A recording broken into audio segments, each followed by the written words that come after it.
This is a production of PBS Charlotte. This week on Unspun, our special guest is former Vice President Mike Pence. From victory on election night with President Trump to defeat at the polls 4 years later, we'll talk about winning the White House and then losing it and everything in between.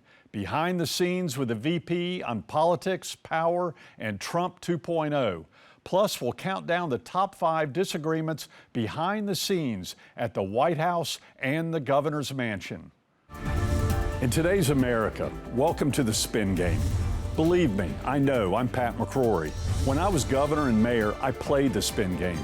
I was played by the spin game. But aren't we all done being spun? Let's take the spin out of the world we're in, here on Unspun.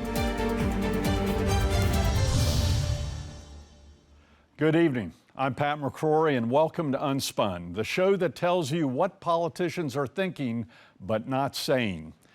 You know, the beginning of the new Trump White House is a lot different than the old Trump White House, with the president signing a wave of executive orders in his first few weeks and appointing loyal new cabinet members who don't question publicly what Trump is doing. But what about behind the scenes? The people elected me to do the job, and I'm doing it. And we are just getting started. Yep, President Trump is off to a fast start, but success in politics isn't just measured by how you start, but also how you finish. 4 years in office is a long time. Advisors come and go, political parties gain and lose power, your allies become your enemies, and sometimes your vision gets a little blurry along the way as you hurry to get things done. The first Trump administration didn't end well with the lost election in 2020 and the reluctant exit from the Oval Office. But what can we learn from those who were side by side with President Trump during his first 4 years as president about his style of leadership, his decision-making process, and what might be coming up next from Trump 2.0? Joining us this week to share his views on the Trump White House then and now is former Vice President Mike Pence. He's also the former governor of Indiana and a former member of Congress who ran his own campaign for president in 2024. Vice President Pence, it's an honor to have you here on Unspun. Pat McCrory, great to join you. Congratulations on Unspun. And you know, I've admired you since we were both governors, you in North Carolina and me in Indiana, and appreciate your friendship. It's good to be with you. Well, thank you very much. You know, the theme of our show is to get politicians to say what they're thinking, but not necessarily saying. But this week on Twitter, you've been saying an awful lot. And the first thing you talked about on Twitter this week was Ukraine and your strong belief in what you think the policy should be in Ukraine, since you and Karen visited there shortly after the war started. Can you reiterate what you think about Ukraine and what the administration should or should not do regarding that foreign policy issue? Well, I welcome the news from Saudi Arabia in headlines this week that Ukraine and the United States have reached an agreement that will allow military aid to continue to flow to the Ukrainian military from the United States, that will continue with intelligence sharing, and they've agreed to a ceasefire. Now we'll just see what Vladimir Putin is willing to do. I mean, look, my view of this has never changed, and that is that now more than 3 years ago, Vladimir Putin launched an unprovoked and brutal invasion on Ukraine that's cost hundreds of thousands of lives. I think it's been absolutely imperative that the United States and all of our Western allies have given the Ukrainian military what they need to defend their nation and defend their sovereignty. I believe it's the right thing to do when you see, as I did firsthand, the aftermath of the barbarism of the Russian military. They literally, in the early days of the invasion, were shelling civilian areas, which they've continued to do. But more than that, literally gunning down civilians in the streets. I visited the site of what had been a mass grave on my visit to Ukraine in 2023. And I think it's right that we are there. We're the leader of the free world. We ought to be marshaling support. But I also believe, Pat, having met Vladimir Putin, having studied Russia's ambitions for many years in various capacities, I have no doubt that if Vladimir Putin overruns Ukraine, it'll just be a matter of time before he crosses a border that our men and women in uniform are going to have to deal with him. I mean, we have a treaty alliance in NATO that under Article 5, an attack on one NATO country is an attack on all.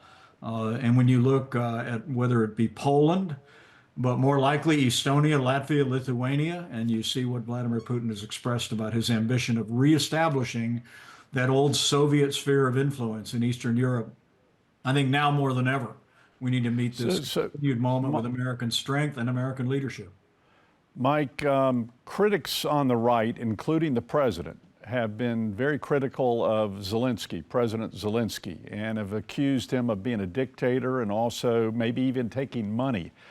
What's your view of Zelensky? You've met him, you've been with him. What's your view of him then and now?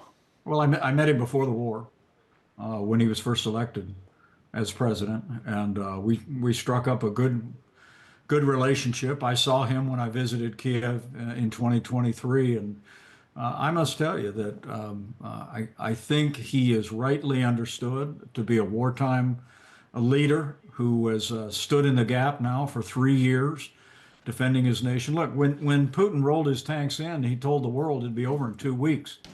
I think he thought that the Ukrainian military and the Ukrainian president would collapse just the way the Afghanistan government did after that disastrous withdrawal. But instead, what they've seen is the resolve, the courage, the sacrifice of the Ukrainian soldiers. And President Zelensky has stood in the gap. And I admire him along with freedom-loving people around the world. But again, this is, look, I think it's important to say that while, Ukraine is not our war, but freedom is our cause. We have always taken the view to support people that are fighting for and defending their freedom. But I think the other part of this is so important. Pat, we talk about our families a lot. My son's a major in the Marine Corps. My son-in-law is a lieutenant in the United States Navy. Both will deploy this year. And people that talk about it being World War III, if we continue to stand strong with Ukraine, I think ought to study World War II a little bit better. It's when had the West and America stood with resolve against Germany's and Hitler's ambitions in the 1930s, history might have been different. I think we stand firm. That's how we prevent World War III, and it's how we prevent ever seeing our soldiers having to essentially head to the front lines in Europe. Mike, you've been inside the Oval Office many times with President Trump, with meetings with leaders. Can you share your view of the dynamics in the Oval Office and since then on the rather heated discussion between Zelensky, the president, and Vice President Vance? Well, look, I've been in a lot of meetings and on a lot of calls with world leaders, and frankly, they're always bracing and candid, and particularly so when it comes to President Trump. He doesn't hold back. He's not tied to diplomatic speak, Pat, which I think is a virtue, and I think it's very much in the interest of America that we have a president that puts it on the line. I was disappointed in the tone and the direction that the conversation took place just a few weeks ago in the Oval Office. I think it was important in that moment to make the deal that it looks like may be done as we sit here today. A mineral sharing agreement, and then a broad commitment for partnership leading to a ceasefire and continued military support. But I've always had the view that it's a lot better when you're dealing with leaders of other allied nations to go ahead and shut the door first before you tell them. Yeah, that was on TV, live TV. And as vice president, What would your role be in such a meeting, whether it be on live TV or in private? Do you see the role of the vice president changing in the new administration versus when you were in office? Well, I would leave the judgment as to whether it's changing to others. You know, I'm somebody, I pray for the president every day, whatever our enduring differences are about the way the administration came to an end. We pray for him and his family. We pray for Vice President Vance and their family, and I'll let them sort out that relationship. For my part, you know, I wrote about this in my book a couple of years ago, my autobiography entitled "So Help Me God." I had a specific attitude about the role of the vice president, that it was that you're there to support the president, you're there to give him counsel. But in my case, I always felt that it was important to offer that counsel and to express those opinions in private. And I think it's one of the reasons why President Trump and I had such a good and successful working relationship for almost all of our time together. Mr. Vice President, tariffs is one other issue where you may, based upon your recent tweets, have a disagreement. In fact, the Republican Party used to be the party of free trade. Even the Freedom Caucus was very much free trade, and from Bush to Trump to Reagan, free trade. Now they're more we have the tariff dispute going on as we speak. What's your viewpoint of how the president is handling that? Well, look, I mean, you were governor of North Carolina and a very good governor, successful. I was governor of Indiana. I learned in that time how dependent both of our states are, and states around the country, for on international trade. Good heavens, what you make and what you grow in North Carolina, you sell all over the world, and what you're building, you build oftentimes with components that come from around the world. So I've always believed that trade means jobs. But I want to tell you, during our administration, I fully supported the tough tariffs that we imposed on China. China's erected extraordinary barriers to U.S. goods, including agricultural goods.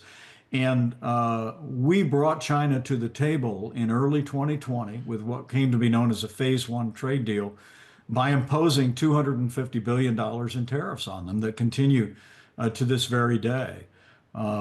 But my view on the balance of the world, I believe in free trade with free nations. Look, we're going to come up in a year on a time to renegotiate the U.S.-Mexico-Canada agreement that we negotiated a while back to replace NAFTA. I'm proud of the work that we did. But I believe that broad-based unilateral tariffs will only drive inflation, will cost jobs, it'll lower wages. And at our organization, Advancing American Freedom, we're going to continue to be a strong voice for, again, get tough on China and other trade abuses in the world. With free countries like Canada or Mexico, democracies like that, you would maybe have a difference based upon what you did in your administration, you and President Trump, versus what President Trump is doing now. That's exactly right. I think we ought to get tough and we ought to negotiate trade agreements with our allies. But look, I think these unilateral tariffs that are being contemplated, whether it be on Canada, Mexico, there's some talk about the UK, there's even talk about the EU, are counterproductive. And it's important. And I think, I know you're going to be talking about this in a couple of weeks here on Unspun, but the truth is that while the president's established what he calls the Department of External Revenue, the truth is when it comes to tariffs, the importer here in the United States pays the tariff. The foreign country doesn't pay the tariff. The foreign company doesn't pay the tariff.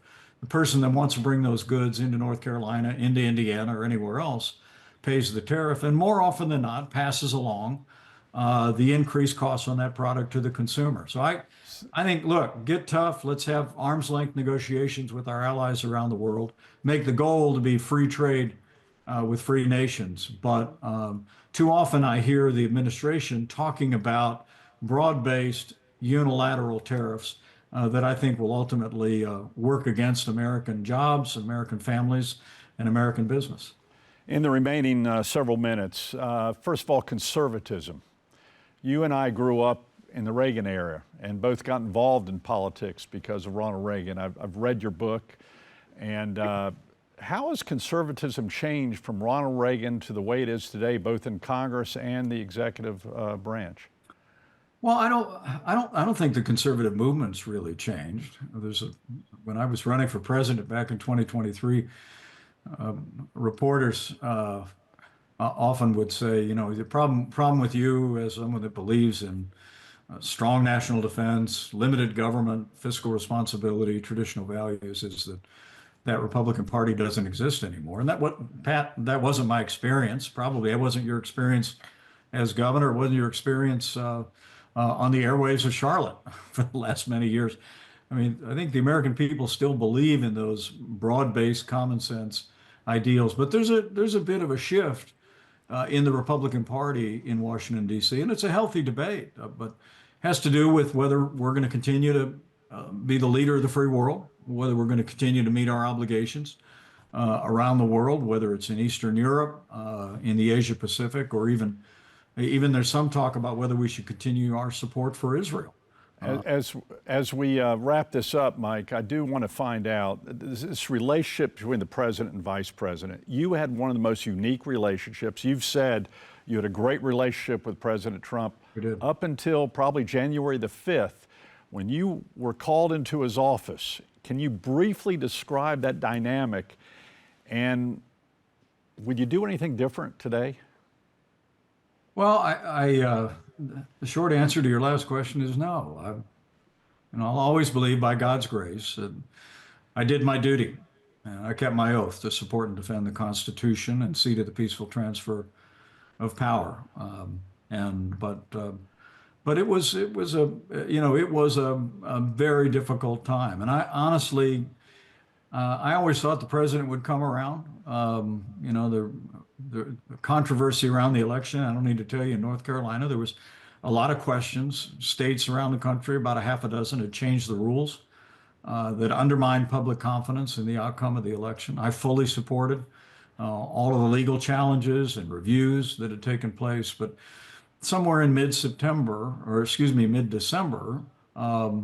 when those cases started to not pan out and think the die started to be cast, the attention turned to the process in Congress of opening and counting the Electoral College votes. And there was a rumor on the internet that I somehow could decide whether or not to count the votes of North Carolina or other states, or to reject them or send them back. And I've got one quick question. In history had ever claimed that role, but I believe we did the right thing. Again, one quick question as we wrap up: the funeral of Jimmy Carter.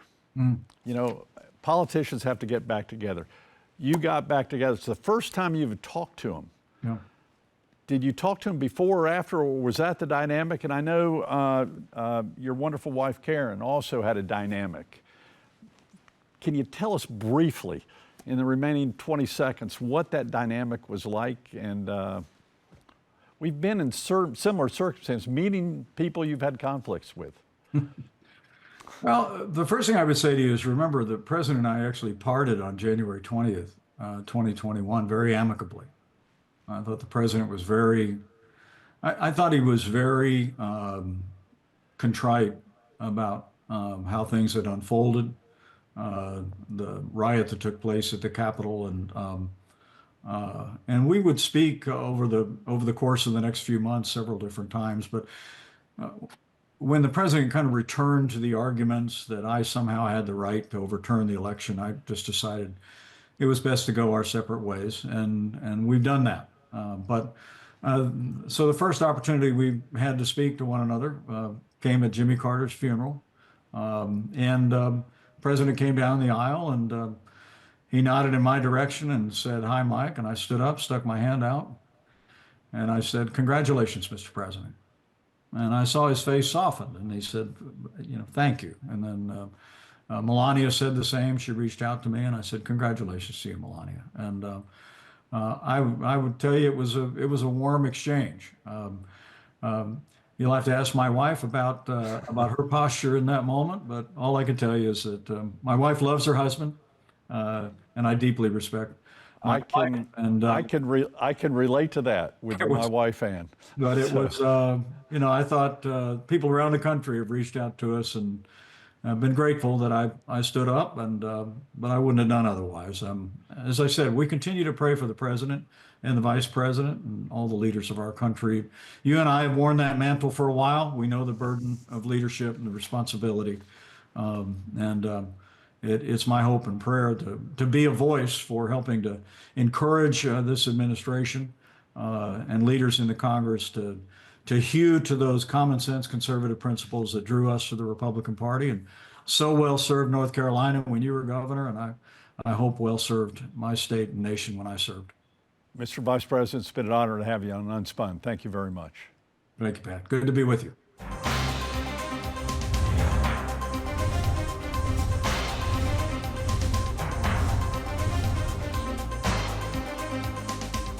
All right, tonight on our Unspun Countdown, the top 5 disagreements behind the scenes in the White House or governor's mansions across the nation.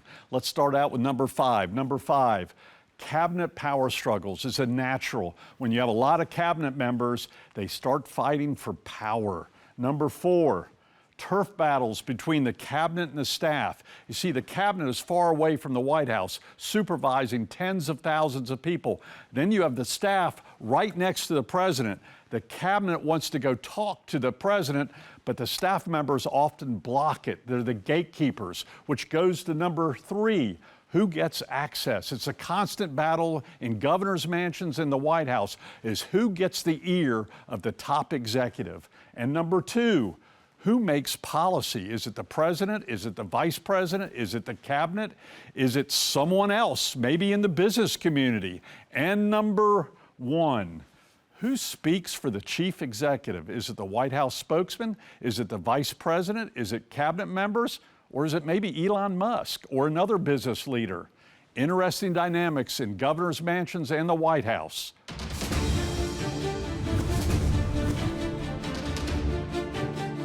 PBS Charlotte's Jeff Sonnier joins me now for Unspun One-on-One. Not a lot of time after the VP interview, but I want to ask you right off the bat, what did you think of what the vice president had to say, in particular about issues like tariffs in the Ukraine?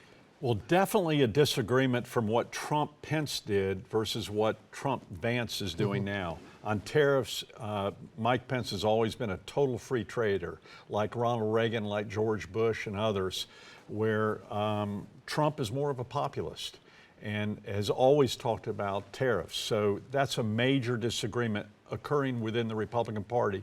And on Ukraine, there's a major divide in the Republican Party, and Pence is more conservative with regard to protecting freedom and democracy in Ukraine. There's a real difference in style, too, not just between Pence and the new vice president, J.D. Vance, but also how the president is using his vice president, right? The vice president, Vance, is much more engaged in public. Pence is probably more of a traditionalist, came from a governor's office. He would have never had the interaction with, I think, Zelensky in public. He may have done it in private, but not in public, as Vance did. Last quick question. You and the vice president knew each other when you were governors. Yeah. Do those relationships carry over when one of you gets to the White House and can do favors for your state, for example? Well, I don't know if it's about doing favors for the state, but they carry over for a lifetime. I'm still very good friends with the governors that I served with and with the many national mayors that I served with. We always tend to keep that relationship because we're a part of a unique group that served together, and we understand what the pressures were of that day. Yeah, fascinating to hear from him tonight. Thanks. No doubt about it. Yeah.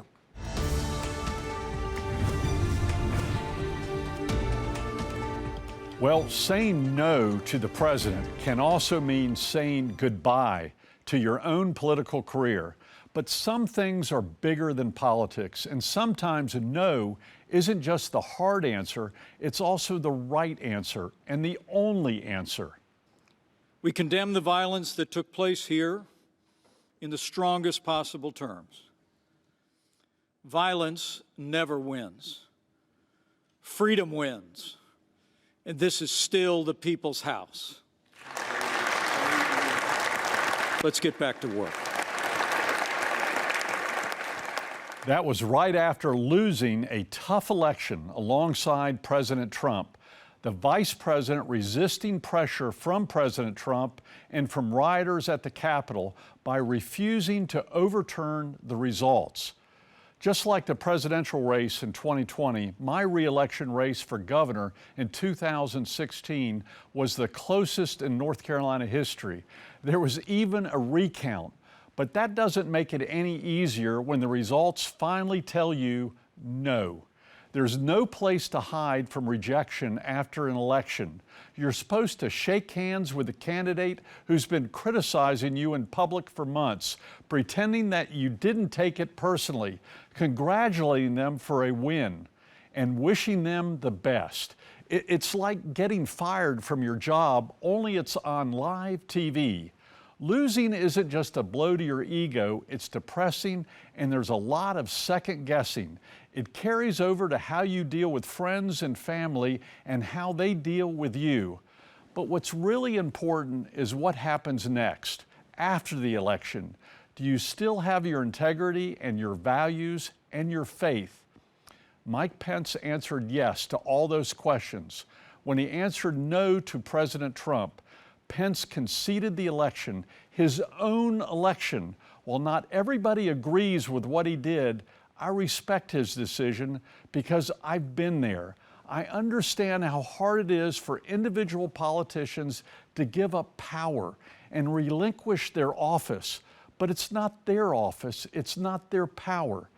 That decision belongs to we the people.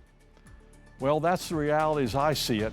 I hope you'll come back next week as we tell you what politicians are thinking but not saying, right here on Unspun. Good night, folks.